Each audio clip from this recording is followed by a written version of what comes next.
In this video, we'll be talking about some of the car features that most of us grew up with, but never really questioned why they went away.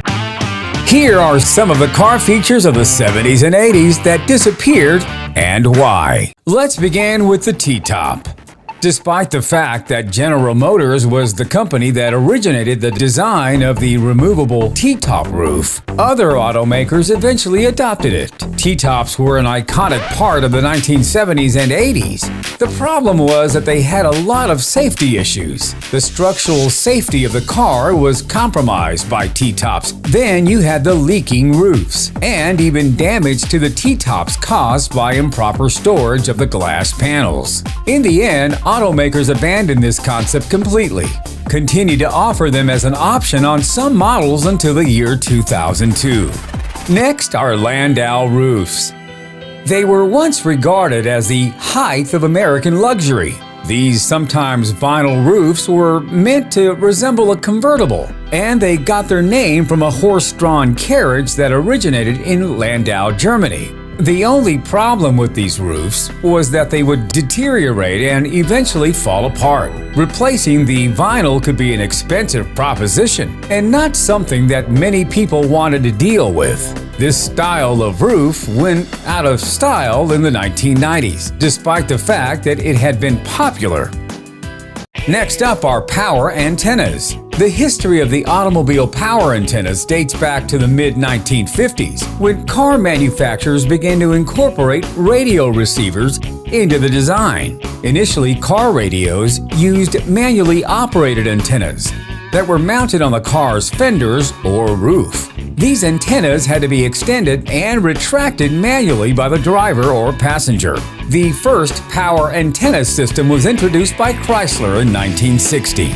The system used a motor-driven telescoping antenna that was mounted on the rear fender. In the 1980s and 1990s, many power antenna systems were designed to retract automatically when the car was turned off, reducing the risk of damage from car washes or other hazards. However, as car designs became more streamlined and aerodynamic in the late 1990s and early 2000s, power antennas began to fall out of favor. Many car manufacturers began to incorporate antenna systems into the car's body, or used smaller, more discrete antennas that were integrated into the rear window or roofline, and the power antenna became obsolete as a result.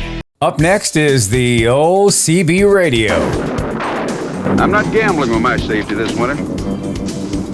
I just put a CB Radio Shack in my car. At only $89, I save $60. Now, wherever I drive in any kind of weather, I feel safe. CB radios made two-way communications between cars really convenient because of the influence of the movie Smokey and the Bandit and the fact that there were no cell phones at the time. Some cars in the 1980s had the option to come with a CB radio.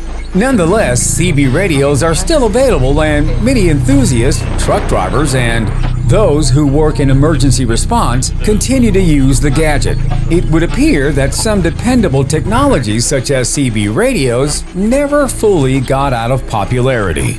Next up on some of the car features that just disappeared, the pop-up headlights. These headlights could flip up and down and were disguised when they were switched off. Pop-up headlights were most usually seen on sports vehicles. It wasn't until the 1960s that pop-up headlights became a popular design feature on sports cars. The first car to feature them was a 1963 Chevrolet Corvette Stingray, which used a vacuum-operated system to raise and lower the headlights. Over the next few years, several other sports cars followed suit, including the Porsche 911, the Lotus Elan, and the Ferrari Daytona. Honda was fond of adding them to their models. In addition to their distinctive appearance, pop-up headlights also provided improved aerodynamics by reducing drag and improving airflow over the car's body.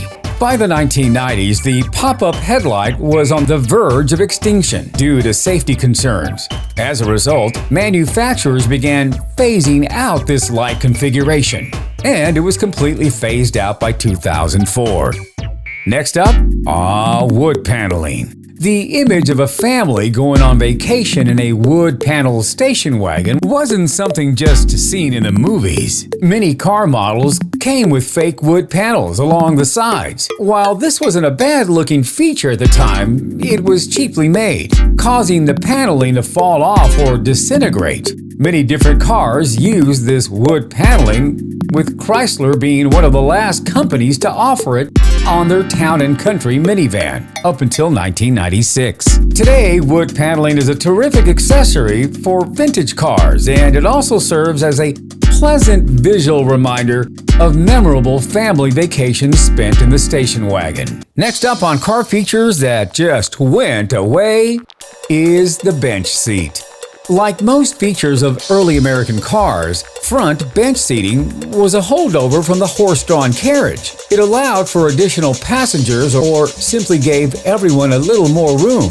The bench seat was a popular feature of the big American sedan until the 1970s, when safety regulations caused its popularity to decline. However, they are still found in many trucks. Yet, if you were a child in the 1970s or 1980s, there's no doubt that you drove around in that front bench seat. The Ford Crown Victoria was one of the last modern sedans to provide bench seating, and after that, bench seats in sedans were abandoned altogether. Next up on the list is the vent window. The history of the automobile vent window dates back to the early days of the automobile, when cars were first being designed with enclosed cabins. In the early 1900s, car manufacturers began to experiment with various ways to improve ventilation inside the car, as early cars tended to become uncomfortably hot and stuffy in the summer months. One of the solutions that emerged was the vent window, a small hinged window that could be opened to allow air to flow into the car. The first windows were manually operated and were typically mounted on the front doors of the car. One of the first models to feature vent windows as a standard feature was the Ford Model A, which was introduced in 1927. The Model A had a pair of vent windows on each front door that could be opened to provide additional airflow into the car. However, as car designs became more aerodynamic in the 1970s and 1980s, vent windows began to fall out of favor. Many car manufacturers began to use air conditioning systems and improve ventilation systems as a more effective way to keep the car cool and comfortable.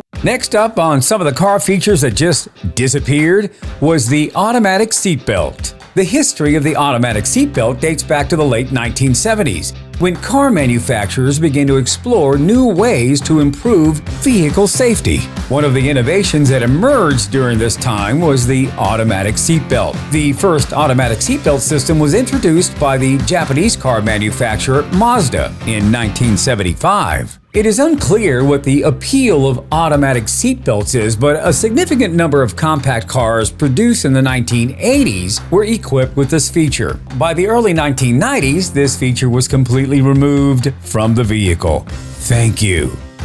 Well, there you have it, some of the car features of the 70s and 80s that disappeared and why. Let us know what you think. Leave a comment below. If you like this video, give us a thumbs up, subscribe, and hit that bell for future Bokeh Brother videos. This is Danny B of the Bokeh Brothers. Thanks for watching. We'll catch you next time.